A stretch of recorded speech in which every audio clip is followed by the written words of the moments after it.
عزیزان گرامی وقار، جس کو اپنی طاقتوں پر خوب بھروسہ تھا، میں ایک بات عرض کرتا ہوں مسلمانوں، آج جاگنے کی ضرورت ہے، بیداری کی ضرورت ہے۔ تمہارے دماغوں پر یہ پٹی ڈالی گئی ہے اور یہ بٹھایا گیا ہے، ان کے پاس بہت بڑی بڑی طاقتیں، تمہارے ادھر ادھر کرنے سے کچھ نہیں ہوتا، تمہاری آواز اٹھانے سے کچھ نہیں ہوتا۔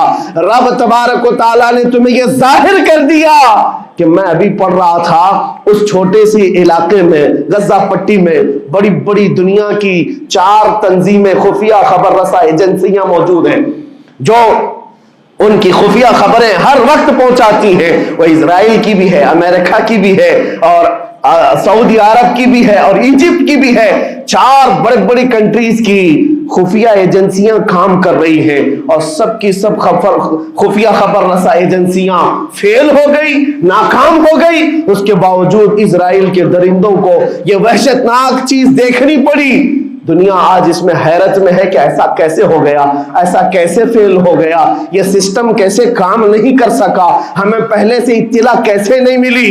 میں قرآن پڑھ کر کے بتاتا ہوں، میرا رب فرماتا ہے وَمَكَرُوا وَمَكَرَ اللَّهُ وَاللَّهُ خَيْرُ الْمَاكِرِينَ۔ کافر منصوبہ بناتے ہیں اور اللہ خفیہ تدبیر کرتا ہے، اور اللہ کی خفیہ تدبیر غالب آتی ہے۔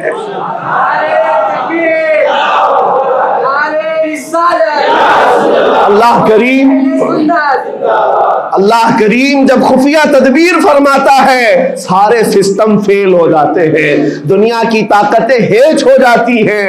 آپ کبھی یہ مت سمجھنا کہ دنیا کے پاس بہت بڑی طاقتیں ہیں، نہیں مسلمانوں، ایمان اس کا نام نہیں ہے۔ اقبال نے بہت پہلے کہا تھا، اللہ کو پامرد یہ مومن پہ بھروسہ، ابلیس کو یورپ کی مشینوں کا سہارا۔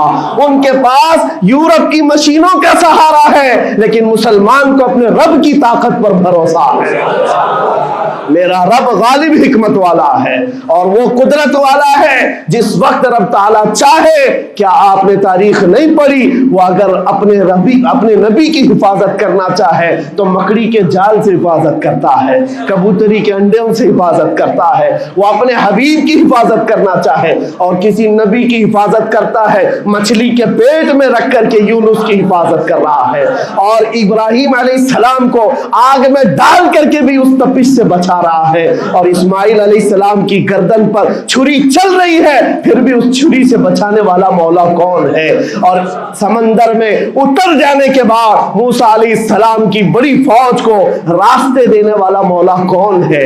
آپ جانتے ہیں، ابراہیم علیہ السلام کو آگ سے بچانے والا، یونس علیہ السلام کو مچھلی کے پیٹ میں زندہ رکھنے والا، موسیٰ علیہ السلام کو سمندروں میں راستہ دینے والا وہی خدا ہے جو اپنے حبیب کو کفار مکہ کے ہر ظلم سے بچانے والا، ان کے رات کے منصوبوں کو خاک میں ملانے والا، میرے حبیب کو ان کافروں کے سامنے سے ایسے گزارنے والا کہ وہ کافروں کی آنکھیں ہمیشہ کے لیے اندھی ہو کر رہ جائیں۔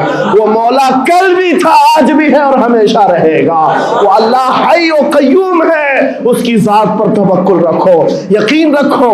آج دنیا کے ان حالات کو دیکھ کر مسلمانوں کا ایمان اور مضبوط ہو جائے، اور مضبوط ہو جائے۔ آپ یہ سوچتے ہوں گے ہمیں کیا کرنا چاہیے، ہم یہاں بیٹھ کر کیا کریں؟ میں تو اس بات کو کہوں گا، آپ واٹس ایپ جہاد میں مصروف نہ رہیں، ادھر کی ادھر چیزیں شیئر کرتے ہوئے گھر میں بیٹھ کر کے رات بھر اپنی مرغن غذاؤں میں اور بستروں پر سوتے رہے نہیں۔ اگر تمہارا دل روتا ہے کسی ایک بچے کی آہ پر، تم پہنچ تو نہیں سکتے، لیکن کسی غریب کی ایک درد پر تمہارا دل روتا ہے، اللہ کی بارگاہ میں وہ بھی لکھا جاتا ہے، وہ بھی لکھا جاتا ہے، اور تم کو ان کے شریکوں میں شمار کیا جاتا ہے۔ تم اگر رقت کے ساتھ بیٹھ کر کے دعا کرتے ہو، سوچو آج آپ اپنے گھر میں ہیں، تمہارا بیٹا نکلا، جوان بیٹا نکلا، اس کی خبر آئی کہ اچانک اس کی لاش کہیں تڑپتی ہوئی نظر آئی، جیسے خبر سنو گے تمہارا کھانا پینا حرام ہو جاتا ہے، تمہارے گھر بار کا چین و سکون غارت ہو جاتا ہے۔ کیا ہوتا ہے جب اپنا ایک جوان بیٹا کہیں کسی حادثے میں انتقال ہونے کی خبر بھی آ جائے، بے چینی اور گھر میں کوہرام مچ جاتا ہے۔ یہ چیز کیوں ہوتی ہے؟ کیونکہ تمہارا تعلق ہے، جسمانی بھی روحانی بھی تعلق ہے اپنے بیٹے سے۔ اور میرے آقا نے فرمایا مثل المؤمن کمثل جسد اذا اشتكى عضو تداعى له سائر الجسد بالسهر والحمى میرے آقا فرماتے ہیں پورے مومن جتنے بھی دنیا میں ہیں سارے مومنین ایک جسم کی طرح، میرے آقا فرماتے ہیں ایک جسم کی طرح ہیں، اگر ایک عضو کو تکلیف ہو تو پورے جسم میں بخار آ جاتا ہے، ایک عضو کو تکلیف ہو تو پورے جسم میں بخار آتا ہے۔ آج تمہاری کیفیت یہ ہونی چاہیے، جس وقت ان حالات کو دیکھو تمہارا دل روئے، تمہاری بے قراری بڑھ جائے، تمہاری بے چینی بڑھ جائے، اور بارگاہ رب العزت میں گڑ گڑاؤ کہ مولا اگر ہمارے برے اعمال کی وجہ سے، ہمارے گناہوں کی وجہ سے ہمارے بھائیوں پر اگر یہ آفت آئی ہے تو میں توبہ کرتا ہوں، میں باز آتا ہوں مولا، میں اپنی حرکتوں سے توبہ کرتا ہوں۔ آج تمہیں پتا ہے یہ آج کا حادثہ نہیں، اس دنیا کو میں جتنا کوسوں کم ہے جو دغلی پالیسی رکھتے ہیں، جو ڈبل سٹینڈ رکھتے ہیں، ان کو جتنا بولوں کم ہے، میں ڈرتا نہیں ہوں اس بات پر، لیکن آج دل بھرا ہوا ہے ان مظلوموں کی آواز کو سن سن کر کے، جن کے گھروں پر رات بھر بمباری ہوتی ہے، جن کے شہر کا پورا بادل پٹاخوں سے نہیں میزائلوں سے روشن دکھتا ہے۔